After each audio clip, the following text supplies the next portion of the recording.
L'autre info est à New York ce matin, Guy. Ouais, le site Slate.fr raconte comment Jason Epping et Mike Leisher ont réussi à faire croire à des New-Yorkais que les suites de films américains célèbres allaient se tourner dans leur quartier et que du coup, ils allaient devoir déplacer leurs automobiles pour ne pas gêner les tournages. Et ils ont procédé comment? Alors, à l'aide d'une affichette jaune qui annonce prétendument le tournage, aux États-Unis, les habitants des grandes villes, comme à Paris d'ailleurs, sont coutumiers de ces affiches postées par des productions pour avertir les résidents qu'un tournage de film ou de série va avoir lieu à tel ou tel endroit et qu'ils ne peuvent donc pas laisser leur véhicule en stationnement. Mais le but de ce canular, c'est quoi? Mais aucun, Fabienne, pourquoi? C'est de l'art pour l'art, de l'humour pour l'humour. Jason Epping et Mike Leisher sont juste contents et amusés de faire croire à des New-Yorkais que les tournages d'Annie Hall 2, donc du Woody Allen, ou du Parrain 4 du Coppola, vont avoir lieu. On peut d'ailleurs imprimer soi-même à partir du site de Jason Epping de fausses affiches. Alors j'en ai amené une, là elle est en noir et blanc, elle n'est pas en couleur, donc sur laquelle on met le titre du film, tout est prévu. Alors c'est en anglais, donc on ne peut pas s'en servir à Paris. Ces amateurs de canulars urbains n'en sont pas à leur coup d'essai.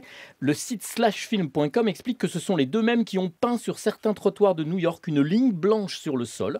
D'un côté de la ligne, il était écrit à la peinture que la file était réservée aux touristes, tandis que de l'autre côté, la file était censée être réservée aux New-Yorkais. Eh ben, certains y ont cru, et oui, ils se sont calés pour marcher dans la bonne file.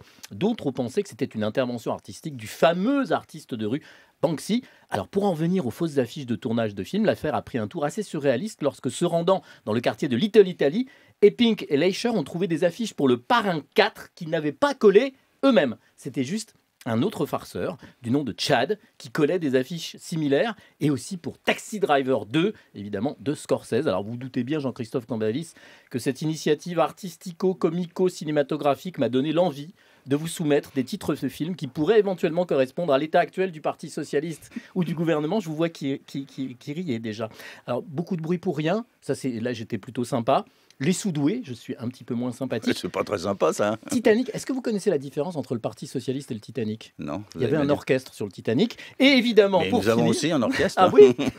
mais nous ne coulons pas. Très bien. Et pour finir, un éléphant, ça trompe énormément, évidemment. Évidemment. Voilà, merci beaucoup, ce sera le mot de la fin.